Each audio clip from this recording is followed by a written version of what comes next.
Fine people of Equitable, what is happening? The Pool Boys are back for your Week 5 recap. That's right, college football is really heating up. The conference games are going on. It was a great weekend to watch football. Let's jump right into some storylines from this week.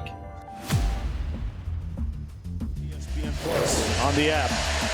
Milroe gonna run it again. Got a lane. Kicked in the turbo. Milroe. Goodbye. Touchdown, Bama.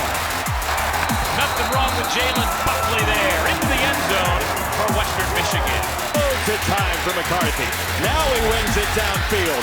To the end zone, Roman Wilson.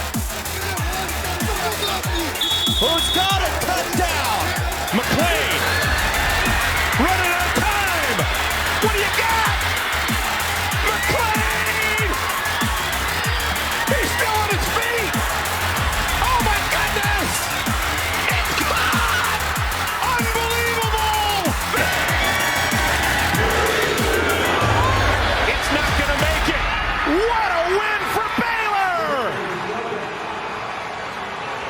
One of the most improbable wins. All right, so Week 5 has just capped off. And, so maybe it wasn't too noteworthy. We're in conference season now, which means the games are going to be a little tighter. There were some good ones, some ones down to the wire. But again, not too crazy headlines going on. But a couple we're going to dive into.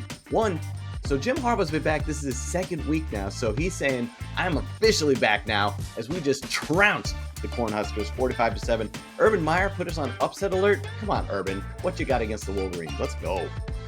It's tough to win in Nebraska, not for Michigan this year. Speaking of rolling, how about Texas? Are they officially back? They rolled the Tide. Now they're off to a 5-0 start. Arch Manning's down there making it rain with his NIL money. He's not even playing, and they're crushing people. They might be legit this year. They might be back. Watch out. Hook 'em.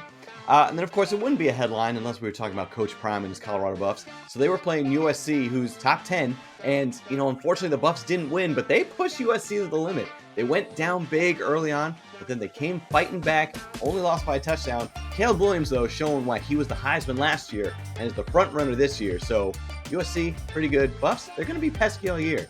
But enough of those headlines. Let's take a look at your leaderboard.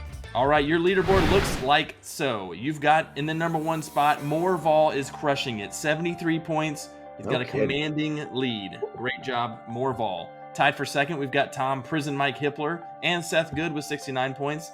4 points off the lead, but hanging in there. Steady every week. Well done. We've got a 4th place tie. Purple Pounder and the Waterboy are tied at 4th place. 67 points. Not too shabby. Not too bad. We've got a tie at 6th place with Drew Kalin, Jaback, Curly. They've all got 66 points.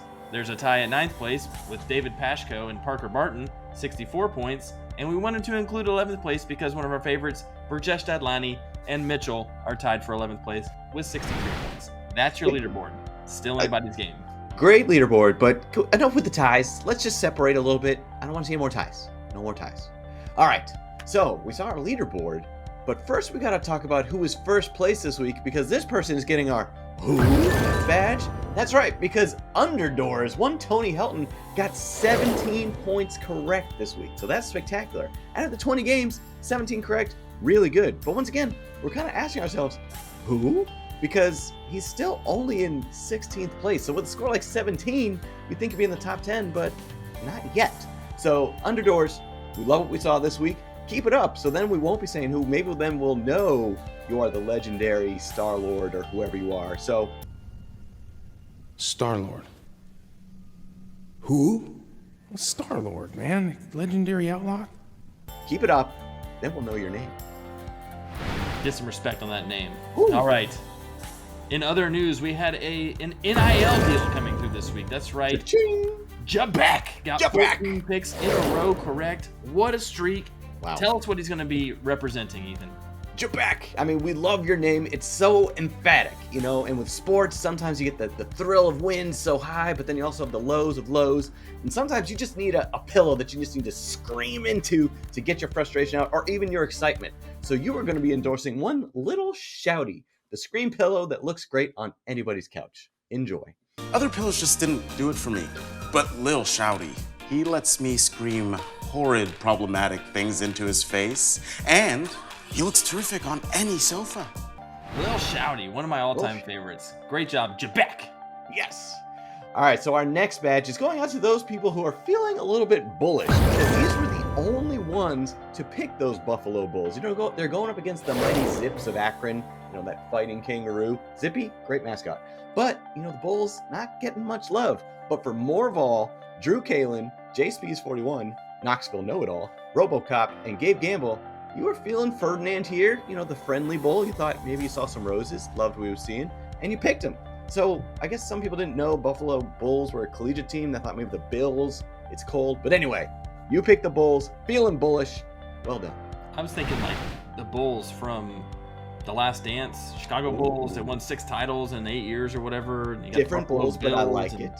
Buffalo Bulls, like it's hard to, I don't know, whatever reason you picked them, well done. Good for We you. like it. We had some people struggling with compasses this week. That's right, broken compass badge is going out to the folks who had a lot of trouble with the directional teams. So there were 6 games this week which directional universities were playing. All right, we had Central Michigan playing Eastern Michigan, Western Michigan playing Ball State.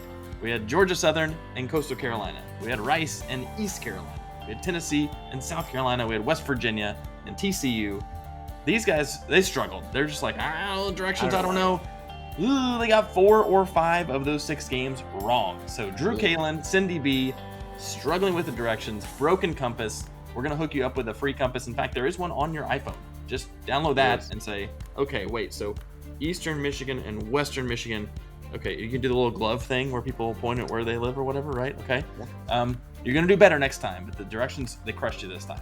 It did. You know, just directionally challenged. It's okay. Just ask my wife. We get lost whenever she drives. It's terrible.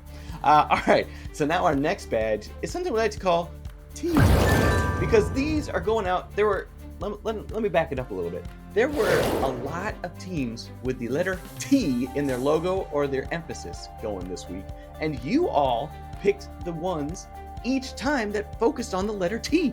So we're talking about Texas A&M, Texas Tech, Troy, Tennessee, TCU, and Virginia Tech.